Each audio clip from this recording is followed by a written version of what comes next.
Now is the ideal time for us to start assessing what we've learned in the last 14 months. Specifically, what key lessons can economic development communities learn from the pandemic? I'm Joe Melvin with North Carolina Southeast Regional Partnership and a member of NCEDA's Professional Development Committee. It's my pleasure to welcome everyone here today to today's webinar and introduce you to what are two truly world-class presenters.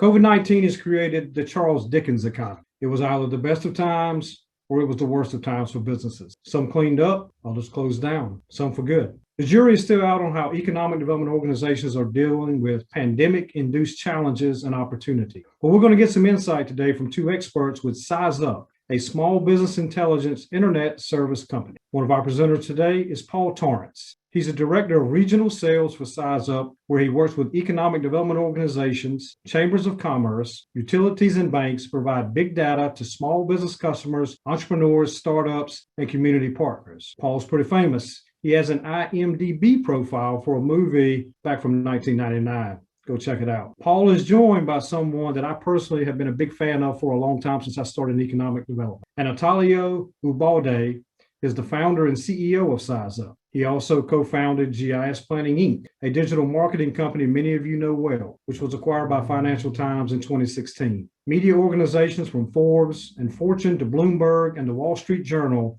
have featured Anatolio's work. We're very happy that such a diverse group of attendees have joined us here today. Oh, I forgot one interesting fact about Anatolio, former swimsuit centerfold. Anyway, gentlemen, Paul, Anatolio, thank you both for being with us. Now we're going to turn it over to you guys to find out what can economic development learn from businesses that survived COVID-19. Anatolio? Thank you for that very kind introduction, Joe. And so thank you all for being here. And as Joe mentioned, obviously these are really challenging times, but they're also filled with quite a bit of opportunity. And there's a lot of lessons that we as economic developers can learn from the businesses that have struggled through, in some cases, learn from the deaths, but also those businesses that have survived. We know that many businesses have closed forever because of the COVID-19 economic crisis. Others are surviving and thriving. Economic development organizations are facing similar life or death futures, whether we know it or not, and whether we want to accept it or not. This is what's facing us. When the coronavirus pandemic arrived, public policy and consumer response resulted in businesses either closing or remaining open under radically different operating conditions. Businesses were faced with an abrupt reality that they would quickly have to either adapt to new circumstances or remain closed, potentially permanently. Businesses that quickly adapted increased their chances of continued existence. These businesses saw the necessity of transformation, embraced it for survival. The experience of businesses during the pandemic have changed the owners, managers, and employees in permanent ways because of what they all learned and experimented with when change was the only choice. So here are just a few of the learnings. The first is that working from home is a viable way to conduct business. Leading global tech companies were some of the first to just say that they're going to transition their company policy so employees can continue to work from home forever. But we're also seeing the change toward hybrid models, which, it's really going to become the norm. Another trend is that supply chain connections are fragile. Companies are realizing that their businesses can fail if the inputs they need are too far away or are turned off. Another trend is that professionalism doesn't need to exclude personal realities. It really doesn't offend people on a video conference meeting with you that your kids walked by in the background or need help with their homework. Whomever you are meeting with, they certainly were kids too. I've had this experience when I've been on a national webinar or like I'm doing with you. There's no telling. I mean, my kids are in school right now, but if something goes wrong, they're not going to stop to be concerned about what dad's dealing with. This is just the reality that we're all facing. Another thing is that workplaces can be public health danger zones. Essential workers who continued going to work at higher infection rates, and people going to work can get you sick. People going to work and getting sick can also shut down needed businesses, such as the food processing facilities that Society fed. And of course, we're talking about this within the context of COVID-19. But I think it's responsible for us to understand that public health problems don't end with COVID-19. There will be something next. In a post-coronavirus pandemic era, businesses are going to do more remote work. Supply chains will have more resiliency, including reshoring. Professional and personal overlap will occur, and workplaces will be physically transformed. The businesses that are most opportunistic about taking advantage of retaining the good things that they learned and the beneficial practices they tried will be more successful. The world's largest companies are focused on changing their business operations because they know that the coronavirus pandemic has changed the economy, people's behaviors, and demand permanently. We as economic developers need to learn from these resilient, innovative, and dynamic businesses as a model for the next normal for our economic development profession. During the coronavirus pandemic, economic development organizations were forced to change their practices because the needs and behaviors of our customers and our constituency changed. This also required policy, program, and cultural changes for the EDOs. Some of the changes were the same as other service organizations, such as working from home or online communication and web meetings, and using technology for collaboration and basic work tasks. However, EDOs also change in ways that are specific to the services that our profession delivers. So I want to talk about some of those, and I'm going to start with supply chain and foreign direct investment. Local businesses that provide products and services to local residents and export outside of their region were painfully impacted if they relied on a global supply chain with fragile linkages. Businesses now realize that their process of sourcing the lowest cost goods with just-in-time delivery both increased profits, but it also increased the risk of disruption. The cost benefit of this experience of a stoppage of supplies is tipping many businesses to rethink their supply chain to more local sourcing, which is more resilient to disruption. And this, of course, creates huge opportunities for us as economic developers in the reshoring and bringing the supply chain that serves our local businesses closer to them. And in fact, also for the other communities that are near you, that your community can be part of that supply chain. This is a recent article that came out from Area Development Magazine. And I'll just read to you a quote from that. It says, "Today, the status quo is no longer tenable. The impact of the supply chain of a tanker running aground in the Suez Canal and bringing ships to a halt is no longer what if scenario, and is the same as that we're dealing with what happened with public health issues." So what is this a picture of or a metaphor for? This is what happened over the last over a year, which is that tourism, site selection, and foreign direct investment fell off a cliff. Let's actually look at the data behind this. So similar to businesses, economic development organizations that relied on economic growth from a global supply chain of foreign direct investment or interstate business attraction have realized just how fragile all of our pipeline of business became. Flows to North America declined by 46% to 166 billion, with cross-border mergers and acquisitions dropping by 43%. Announced greenfield investment projects also fell by 29%.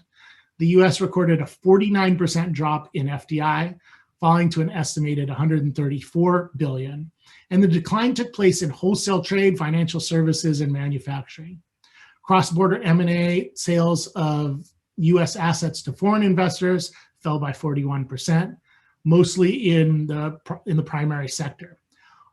On the other side of the Atlantic Ocean, investment to Europe dried up, flows fell by 2/3 to negative 4 billion. In the UK, FDI fell to 0, and declines were recorded in other areas. UNCTAD, which is the United Nations, predict a weak outlook for this year, 2021, except for technology and healthcare. However, as it relates to economic developers, any increases in global FDI flows in 2021 to come not from new investment in productive assets, but from cross-border M&As, especially in technology and healthcare, which are two industries very much affected differently by the pandemic. Industrial sectors don't look good for investment in 2021 based on what has happened in 2020, according to UNCTAD. So while 2020 was bad, look at this chart. The decline in FDI started years ago and has generally just kept declining since a peak 5 years ago. So FDI is not only doing badly now, but it's been doing badly for some time. So we in economic development, you could kind of say this is a declining industry. I mean, it's not an industry, but it's a declining area of where opportunity is going to come for us. As you can see from this Bureau of Economic Analysis data, most of the FDI in the US is from acquisitions. The expansions and establishments are just a tiny fraction of overall FDI. You can also see that since 2015, FDI has just continued to decline, and COVID has just increased that decline. So much of the global decline has been caused by changes in US tax policies and US companies reducing their outward investments, as the US is the largest source of FDI. However, the tax changes designed to bring investment back to the USA didn't have that result, as US FDI decreased 19% in 2018 and 56% in 2019. As a result of the decline in FDI, EDOs are shifting their focus toward helping their local businesses, which they can more easily engage with and impact positively. EDOs recognize that there's economic opportunity bringing their local business suppliers closer to them, which can result in supplier investment locally. To better understand local supply chains will require deeper engagement with local businesses to discover where their supplies are coming from and to use online databases that track supply chains. With this information, EDOs can execute strategies to bring suppliers into their communities. Another trend is communication and engagement. The rapid pace of change and economic destruction showed just how important it is that EDOs are able to quickly and effectively communicate information with local residents, businesses, and policymakers. While marketing may be a core function of EDOs, crisis communication and community-wide engagement wield atrophy for muscles economic developers have not used regularly. Nervous and panicked workers and business owners look to us as economic developers for leadership and trusted information at a time filled with confusion and inconsistent messages elsewhere. This experience was revealed to economic developers just how much their voice is needed by their constituencies and value that it creates. Another thing is that we got exposed as economic developers when we didn't have infrastructure in place to be able to do this communication. Many EDOs didn't have CRMs in place so that they could communicate or even know who the business were in their community or how to talk to their potential investors. I'll share with you an example of a CRM. This is one that's created by Lavtech. And so their goal with this, it's because it's designed for economic developers, is that it does investment, it's CRM for leads, but also for project management and for existing businesses in the community. And there is a dashboard. I'm not going to give you the live demo of it, but this is what their dashboard looks like. And you can see the pipeline, the schedule, and workload. It's all dynamic. You can see the pipeline so that you can make sure you're tracking the engagement. You can see the portfolio of what you're working on and what the status is. And you can see which of your communication is most effective so that you can target that type of communication into which businesses, whether local or external from your community. And it's really quite amazing technology. You can reach out to Lavtech on their website if you want to see more of this, or I'm sure you can schedule your own live demonstration.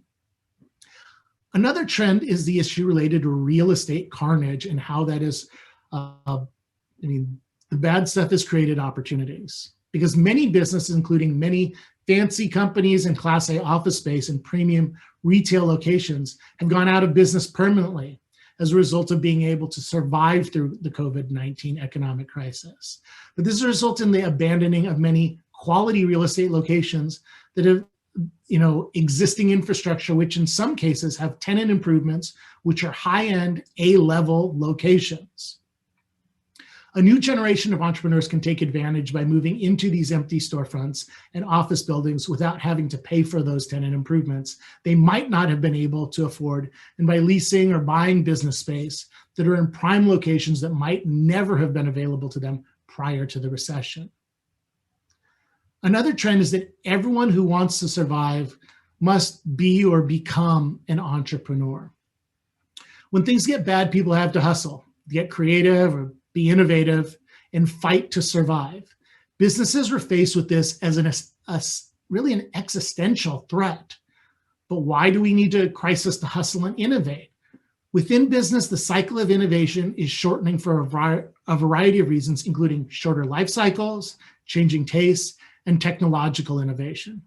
Economic developers, especially those working in government, we don't own, I mean that in the kind of the traditional sense, we don't own the enterprise, but that's not really a barrier or limitation for us to, one, kind of think like entrepreneurs, and two, realize that entrepreneurship is a solution for economic development.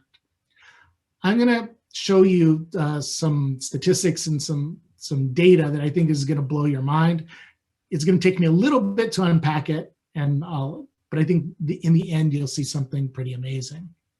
So the first thing is a lot of us, I know what we're measured on in terms of success is oftentimes job creation. So then the question is, where do jobs come from? And relative to the share of businesses, and this is data, basically the federal government has data on where jobs are coming from. And the most recent year that they have the data for is 2016. So that we'll just call the new entrepreneurs. Then there's businesses that started from 1976 to 2015, and those that are older than 1975. I'm sorry, started in 1975 or earlier. And what you see is relative to the share of all businesses, your greatest performance comes from the newest of all businesses. This is then followed by really older businesses, those 1975 or earlier. And then the lowest performers are those that are from 76 to 2015. So as you think about where you're going to get your best return, it's with the new businesses. This looks at new business starts. And so you see there's the kind of these cycles of things happening. And the reason for that is because actually business open up at different times. The gray is the last recession and the beige is the recession that we're currently in. And so you see this big spike, but then it looks like the numbers are going down. There's a lot of noise in this data, and I want to get rid of the noise so you can see the trends. One of the first trends is to understand that businesses opening actually happens seasonally. Most of them happen in the beginning of the year, and then there's a second wave that happens in the summertime. Let's look at this as time series data, and you can see this is by fiscal quarter. So blue is Q1, orange or red, I guess that is Q2, green is Q3, and yellow is Q4. And you can see that in general, with the exception of the recession of 2019, 2010, it's pretty consistent. So the big question is what happened last year in 2020 when COVID hit? Well, not surprisingly, the numbers went down. So Q1 and Q2, which are generally good, there was just decline. But something fascinating and which we've not seen before in the last 15 years and perhaps even farther is that Q3 and Q4 was an explosion of new businesses starting, unlike anything we've seen in our professional careers. And so Q3 went through the roof. Q4, which is usually the worst, was still higher than anything we had seen before. So you're probably wondering, okay, well, what happened this year? Well, Q1 is usually the best, and it was. The numbers are unprecedented, and this is opportunity for your communities.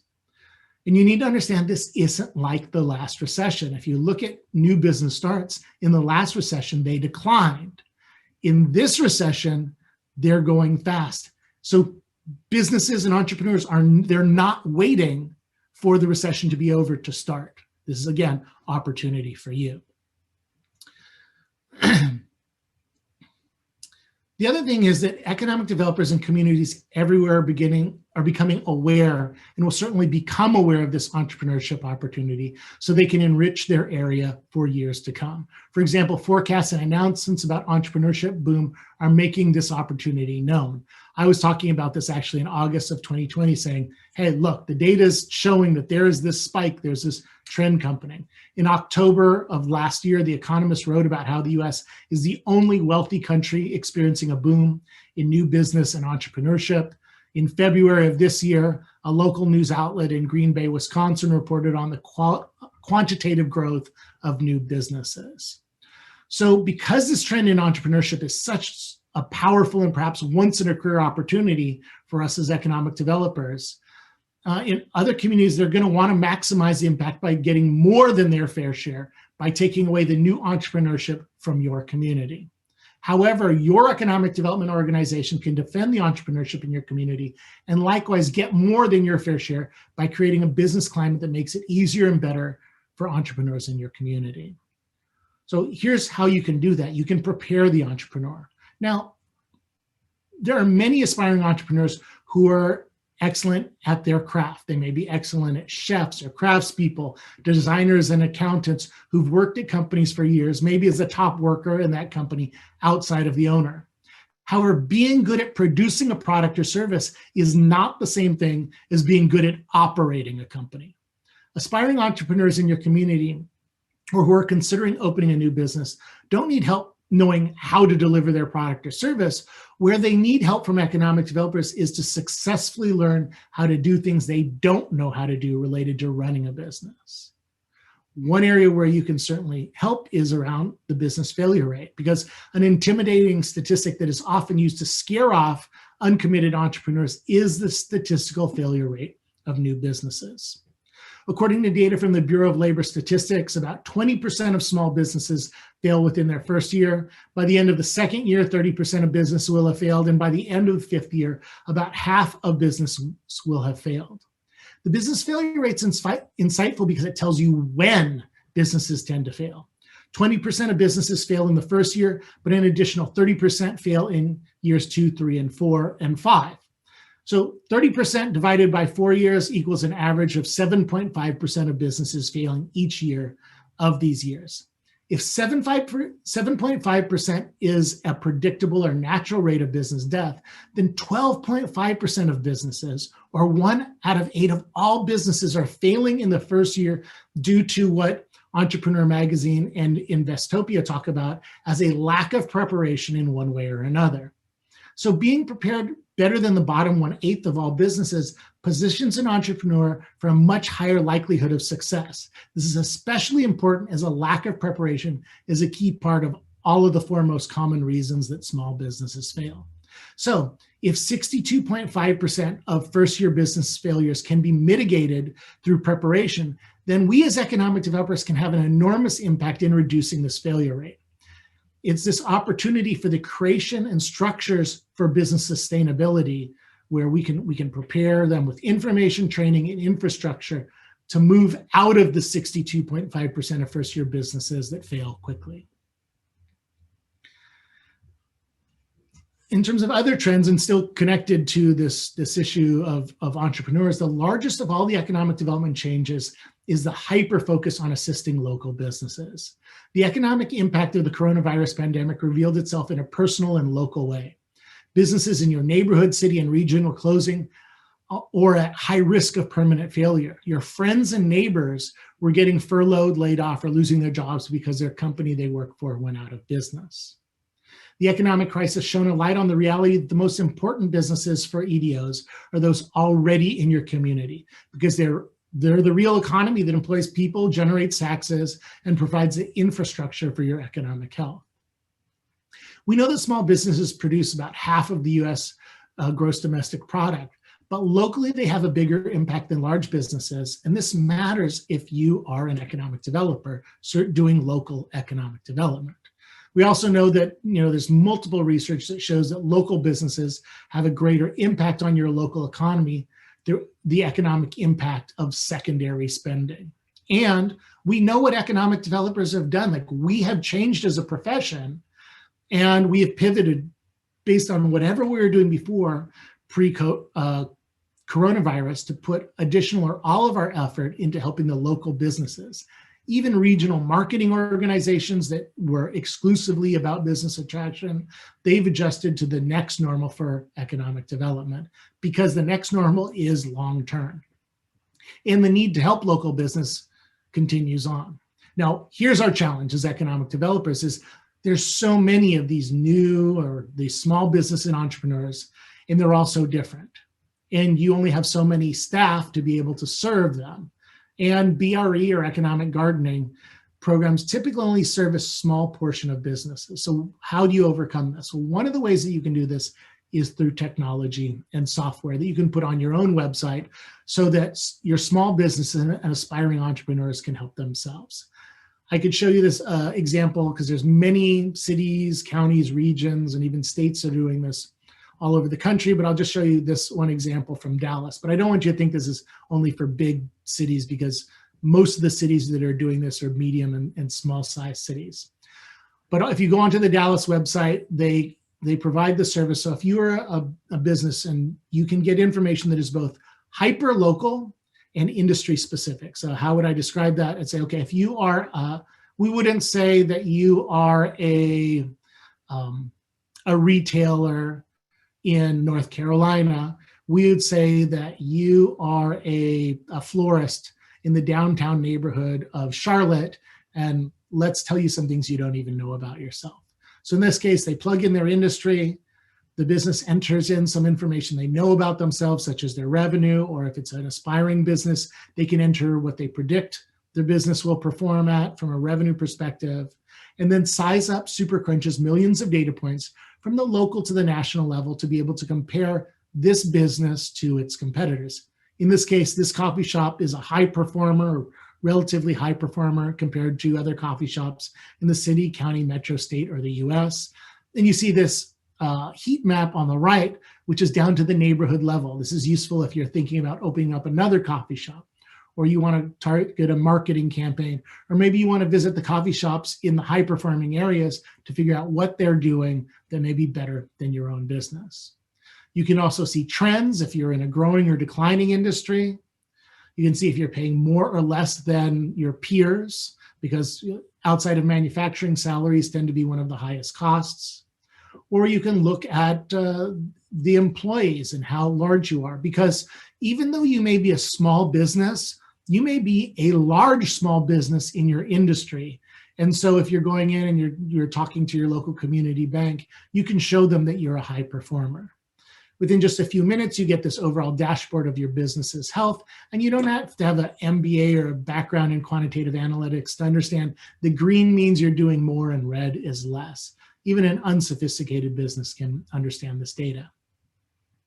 It's also designed to help the business or the prospective business find customers, suppliers, and better understand the competitive landscape. For you as economic developers, we can speak the same language. Another thing that's happening here is it's kind of causing a psychological nudge to tell them, hey, shop locally, do business with other businesses that are local, because this is good for the economic multipliers. They can also optimize their advertising. In this case, if I'm a dentist in Dallas, what are the most underserved markets so I can target them? Or I can get information about the demographics for the nearby people, customers, and workers. Another trend is multi-organizational collaboration. So businesses that were overwhelmed with the multiple and massive impacts of their business closing, or customers disappearing and employees becoming ill, could not solve their problems by themselves. To mitigate their challenges required negotiating rent with landlords so both could stay in business. Or financial disaster assistance was taken from local and federal government agencies, and banks were engaged for expanded lines of credit, just to name a few of the type of multiple organizations that businesses needed to collaborate to continue their business. Similarly, the problems of the magnitude of a global health pandemic, a national economic crisis, and a natural disaster such as the impacts, these are things that just can't be solved by us as economic developers ourselves. So we're realizing that what's necessary, and in fact, 46% of economic developers change to multidisciplinary collaboration with other professions or economic related fields, including public health, city planning, workforce development, banking, and social services. The professional relationships that we've developed during COVID are things that we can take past COVID. And we should also understand this within the context of how our profession is changing, because the old way is that we're really more transactional. It was short term. We dealt with a real estate development or a company opening or financial incentives. But the new way to be effective in economic development is long-term solutions for the future that addresses kind of these historic problems. So what are systemic? What are your local assets? How do you collaborate? And so what are the characteristics of this? Is that we're doing things that were typically, we said, oh, that's not economic development. But we now know these things really impact our ability to achieve economic development goals. So things like housing affordability or healthcare, schools, environmental justice, safety, technology infrastructure and literacy, gentrification, and food deserts. Another trend is that job creation no longer requires business attraction because there's a decoupling of jobs and business location.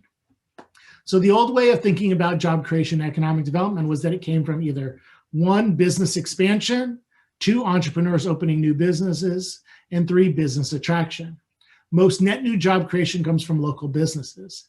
However, we as economic developers have spent significant operational efforts on business attraction based on an underlying belief that creating new jobs requires the attraction of a business into a physical location in a community.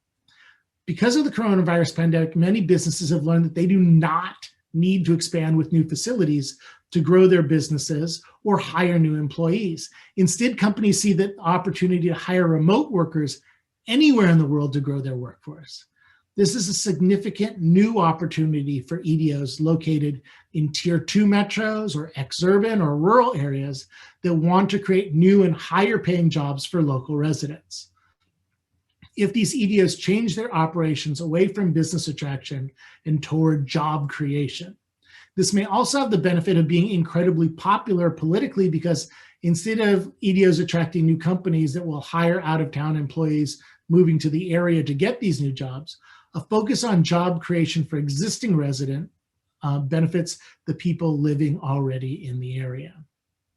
So the old way of kind of thinking about this is kind of the Mississippi model. And this was something that came in the 20s and it was called, I wrote down a note, this is called the balance of agriculture and industry model. And which was basically, it's like, we're going to say here in Mississippi, we're affordable and we're going to pay incentives or put in infrastructure to attract these businesses. But now, and this is, we're talking about a century later, jobs are getting created through expansion, entrepreneurship, and workforce. So, well, I'm not saying at all that attraction doesn't matter. I'm just saying that we don't have to be stuck as a profession doing only the model that existed a century ago. I mean, if you think about it in the 1920s, you couldn't take a transcontinental airline flight. But today, I would never consider, if I'm going to Europe or to Asia, taking a boat or a ship to get there. I'm going to take a plane. We don't have to be locked into what we did in the 1920s. Another trend is automation acceleration. And it's important to think about this because it's not really intuitive.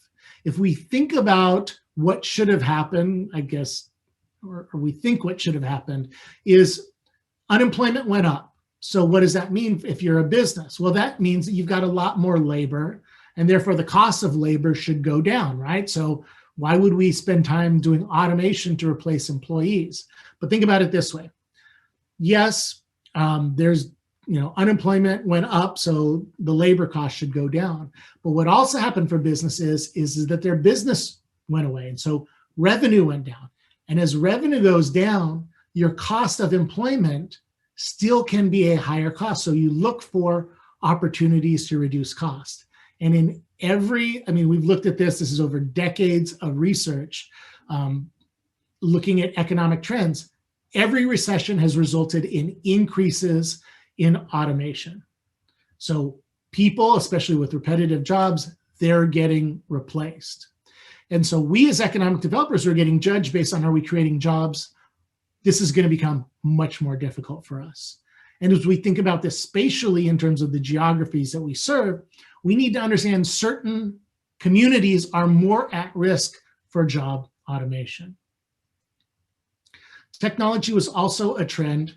And as we look at this, what we see is that of the things that we change as economic developers, the primary one was we made local business assistance a primary focus and then increased community relations and communications. But look at what's number 3 and number 4. Both were we as economic developers changed with our use of technology, both those that we used internally with our coworkers, but also increased focus on using technology to serve our customers. So trying and learning new technology, this was a barrier, right? So many people don't try new technology because, they have to learn something new.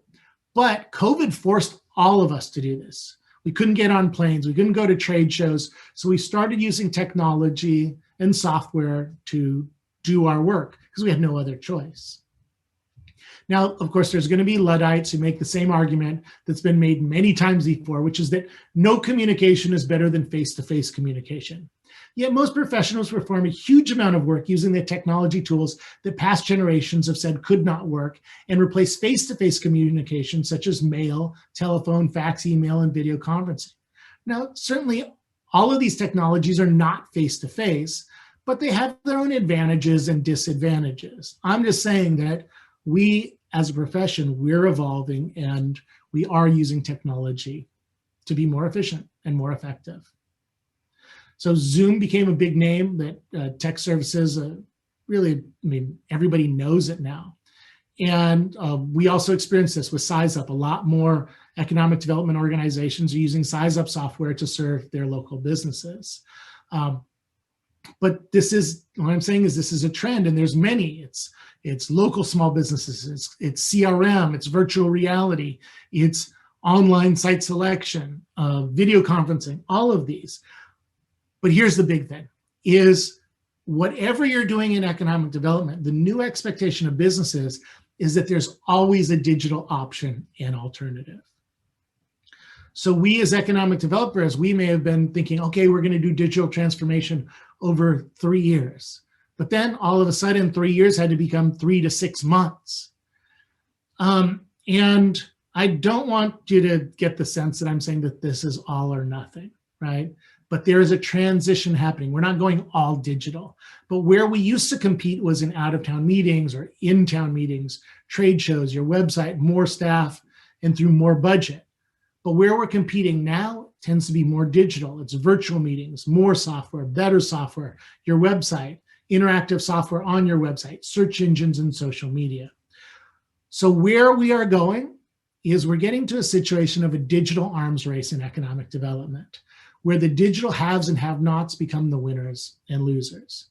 So I want to talk a little bit about software and internet. And Emily, I hope this is the spot where you can help me out with the survey. So I want to ask you, this is a survey. Can you throw that up? Perfect. So everybody, you can just enter this information in. So if Jeff Bezos gave $105,000 to every one of the 876,000 economic development employees, what would he be? No longer a multi-billionaire, no longer in the top 10 richest people in the world, or just as rich as he was before COVID-19 started. So you can just enter that in. And Emily, since I can't see this, when you see enough results, please, I guess, finish up and share the results. You got it. We're a little over half right now, so I'll give 30 more seconds or so. Yeah, I'll give them like 5. Cool.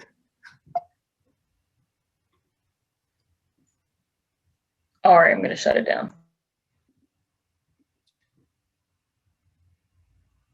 Wow. Well, people obviously knew the answer to that one. So 96% of you realized. And by the way, when I saw this, so this was I saw this as an internet meme. And I thought, no, this must just be propaganda. But I was wrong. It's true. And so just to give you a sense of magnitude, the wealth increase of 10 men, and it is men, during the pandemic could buy vaccines for the entire world. And I added these blue arrows. All of these are related to software.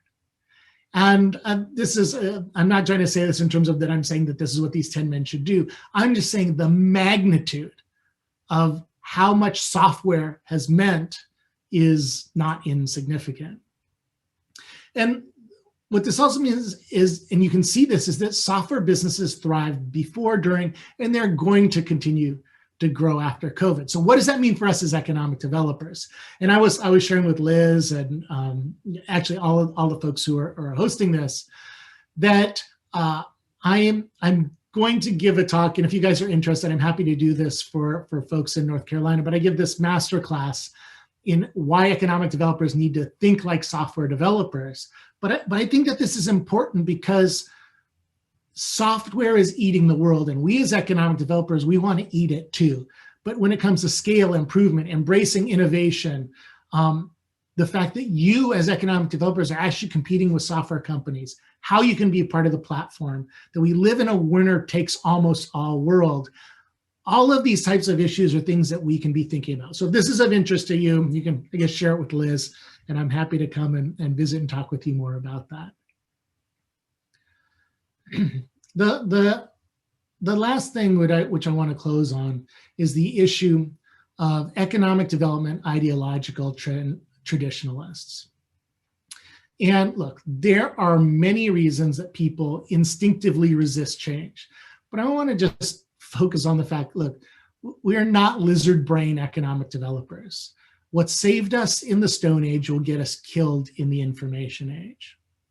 Businesses that have been unable to adapt to the changes in the economy have been put out of business or become marginal.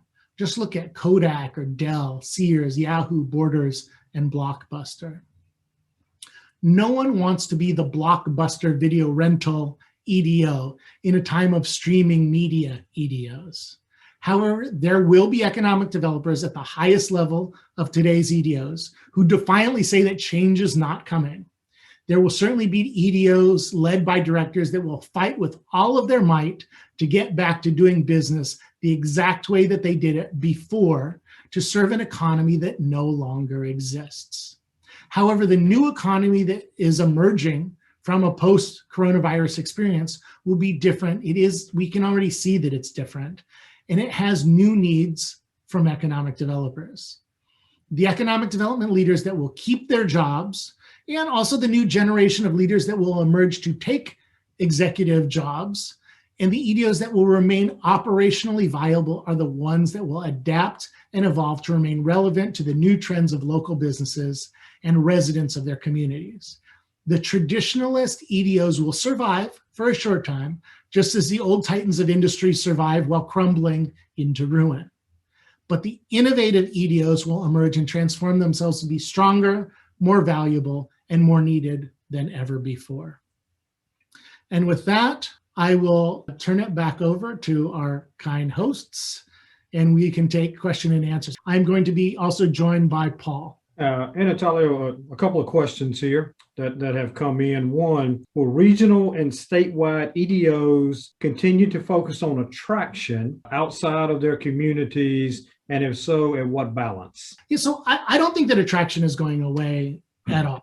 I think that it will continue to be an important part of the economic development mix. But as we think about kind of what are the legs that hold up the stool of economic development, it's going to come from your existing businesses, it's going to come from entrepreneurship, and also attraction. There is a risk, and I think the risk is based on what we're seeing in terms of the data of what happens if you are either primarily or overly, I would say, focus on attraction, is it's going to be harder to produce, right? And if we're getting measured based on what we used to be able to do, it's going to become harder to deliver those attraction jobs.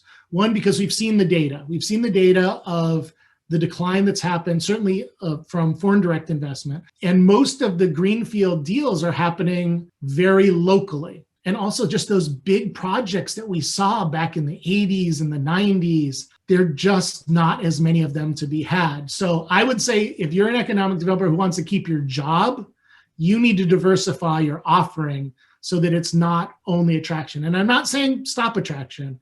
I'm just saying the balance has to be relative to where the goals of either your division or your elected officials or your board are looking for. And if they're looking for jobs, you've got to start thinking about the local businesses and your aspiring entrepreneurs. You must be psychic and know what the next question is, because that's a perfect segue. As you well know, Anatolio, and folks on this webinar, a lot of local governments get additional tax revenue based off taxing property and equipment, which means, hey, go out and try to find the buffalo that's out there.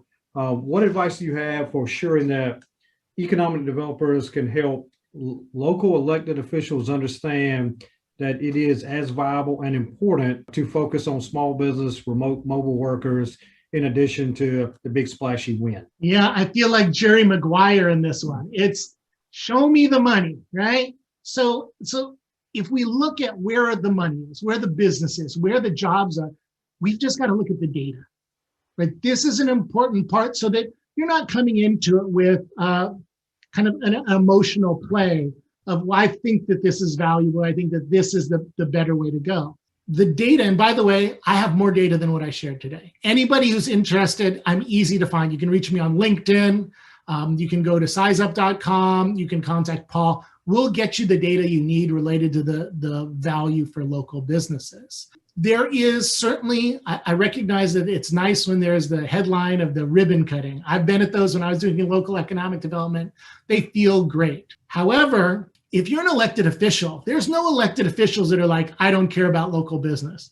I don't care about small business. We went through this election cycle, we'll be through others, and elected officials go out and they talk about, I care about small business. This is a chance for you guys to, as economic developers, to deliver those services so that they can get up in front. They can be in the local newspaper talking about the new programs that they're offering and how they're supporting, by the way, the people who vote for them. It is much harder to make the case about, I care about this, the business that might come here, versus this is the business that's here and that's employing people and who is part of the fabric already. So if you're looking for data, I'm your guy. I'll get it to you. So to build on that, Anatolio, because obviously there is some messaging, understandable messaging that needs to be shared on the local level. We do have a question here asking, what are some important buzzwords, language around these issues? Do you use terms like business cycles and failures, opportunities, employment versus jobs? Do you have any thoughts around how you message that based off of your type of community? Yes, certainly we can use catchy words if we're trying to sell an idea. Obviously, I've written a couple books on marketing, so I really value how we use language in economic development to convince businesses, but also to convince our local communities around this. But I think that there's the part that is trendy, like entrepreneurship is big. How big is it becoming in our profession? Well, the newest certification in economic development is a certification in entrepreneurship that IEDC has just launched. So there's clearly an investment in this. But we are dealing with many of the words that you talked about. We are talking about a cycle as it relates to entrepreneurship. It's a cycle unlike anything we've ever seen. We also need to start getting comfortable using words that I think we've tried to avoid, like the word failure. Failure is okay. Failure is part of innovation. And so I think that this is where it's a little bit difficult for us as economic developers, where if we launch a new program and it's not completely baked, and it fails, that, oh, we failed. But in the business community, businesses are trying new things all the time and failing. So here's a term that you can use. If you're bringing something new to the marketplace, is say, oh, this is a pilot. We're doing a pilot program to see how it works. That's experimentation in economic development, that's innovation, but we've used language that enables us to say it's a pilot, and pilots can fail, and that's okay because we're willing to try some things. I mean, look, I live in Silicon Valley. Failure is part of the game, and in fact, you sometimes get rewarded for failing as long as you fail fast, fail forward, and learn from it. As it relates to jobs, and this is the thing, I don't think people understand what we do in economic development, and we have not been great in creating our own marketing and branding, because what everybody thinks we do is jobs. And we do more than that. But as long as they believe that, we're in trouble. And let me tell you why we're in trouble, because it is going to be harder and harder to create jobs, right? And where do those jobs come from? Are they the jobs that come into your community, or now they're the jobs that get created where you have created a job, but it's with a business that's outside? That's what's different. But if we play the jobs game, we are going to be seen as losers because it's just becoming more difficult because of automation. We need to change the metrics that we're measured on. Anatolio, to build on that a little bit, sort of a two-part question. What kind of product development strategies in this evolving economic world And sort of tied to that, whether it's entrepreneurship or helping existing industry, workforce strategies. So product development and workforce strategy. You have some thoughts on that? Yeah, so this is, I guess, within the theme of what we're talking about is what we can learn from businesses, is that we as economic developers can also think about our products. Like, I think there's what is our market, who are our customers, and they're going to fall into, they're the businesses that are outside of our community for attraction. They're going to be the businesses that are inside of our community for BRE. And then there's the aspiring entrepreneurs, and that's one of our other customers. But what are our products that we have to deliver to them? And I think that there's too much of saying, oh, that's somebody else's responsibility. Like, we're not going to be involved in workforce. And this is tricky, right? Because the workforce professionals have budgets that are much bigger than we have. Yet, that is clearly part of the ecosystem that we have to address. And we need to have product or partners to deliver these things. So I would go through, and you should make kind of the list. If this is our customer base, what are the economic development products that we have that will fit what they need? And that's across all of the areas. So how are we helping businesses that are considering a site selection project into our community? Do we have the right product? Do we have the staff to do that? Do we have the software to do that? Do we have the services online? The same thing for BRE is, you can't just say, oh, this is something SCORE is going to take care of. Well, then you've limited your value as an economic development organization of being the go-to place. And do you deliver the online software on your website for those businesses? So Joe, you are spot on. We need to think about what are our products and what is the product we want to deliver. All right. We have time for one more question. I was sitting there thinking about your section about redefining economic development, right? And so, we can't be monoliths and dinosaurs need to change. Can you, this not be a semantics, can you talk about the difference between when you say software, which is kind of like platforms, and when you called it a digital arms race? That kind of resonated with me. So is there a distinction between what it means to be digital and then the platforms? And the last piece is on those software platforms, is there a guide to vet those as to what may be most fitting to an organization? Yeah, so one of the themes that I talk about of how we can think to be more like software developers is this idea of, now platform, it'll take me a little while to explain this, so I'm not going to. Think of how our economic development organizations become the go-to for all things economy. Like, we want to be that thing. That doesn't mean we have to do everything, but how do we become the platform that is built on for everything else? Part of that, certainly from a software perspective, is having all of these tools. Now, yeah, you asked me a tough question, which, that's right, invite me back for the masterclass and I'll get deeper into that. But the digital arms race. This is where economic developers have to really rethink how they've thought about digital. I'll explain it. So if we think, okay, I have a checklist. I need to do this, oh, I need to have a website, check. I need social media. I need a CRM. I need online site selection. I need online local business support and so on. And I just go through the checklist, am I doing these things? That's not enough anymore, because in an arms race, you need to have the most and you need to have the best. And so the days when you're like, well, I have one thing, and so I have something digital for my businesses, that doesn't cut it today. And having something that's not of good quality, you have to know that the other economic developers who want to eat your lunch, they want your businesses from outside, they want your businesses that are in your community to go invest and locate in their communities. They are going to go with the most and the best. The good news is that actually you can, as economic developers, you can get your head around what your options are. I'm happy to, anybody who has this question, I'm happy to go through and say, these are the things that you need to be thinking about. These are the vendors. I showed you a couple, like I showed you Lavtech for CRM, but this is not that complicated. It's absolutely solvable. But don't just take a checklist approach, because in an arms race, that you won't survive.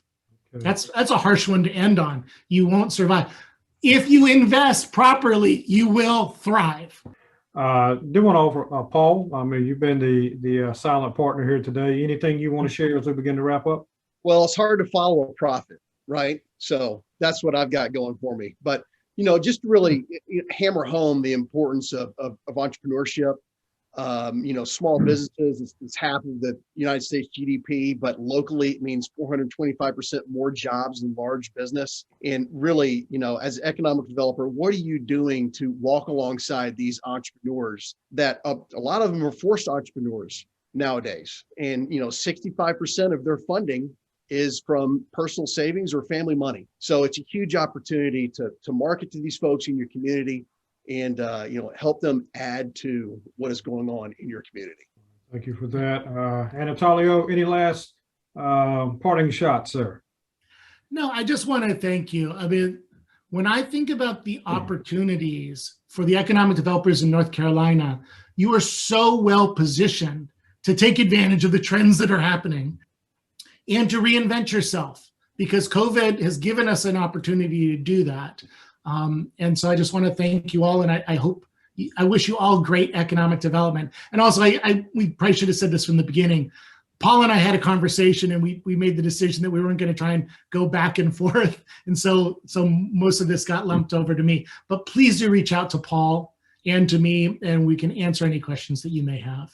Well, Paul, Anatolio, we thank you for sharing your perspective. You guys are both rock stars in your own way here. And so anyway, thank you, but also to our attendees for the great questions that we had there. Obviously, so much more we could talk about. I think we'll have to revisit. Anatolio, you guys spending some more time in North Carolina, the best state in the United States to do economic development. So I know we'll be inviting you guys back again soon. To our attendees, we hope that you found this webinar beneficial today. And once again, thanks again to NCEDA's annual sponsors for making this professional development event possible in what has been a very challenging last year. But as Anatolio told us, if you thrive, you will be successful if we transform. Anyway, we wish everyone well. Thank you for spending that time. Anatolio, Paul, thank you guys so very much. I still got your book, Anatolio, from about 12 years ago. Anyway, so thank you. And to NCDA members, stay engaged, be safe. Thanks. Thank you all. Thank you.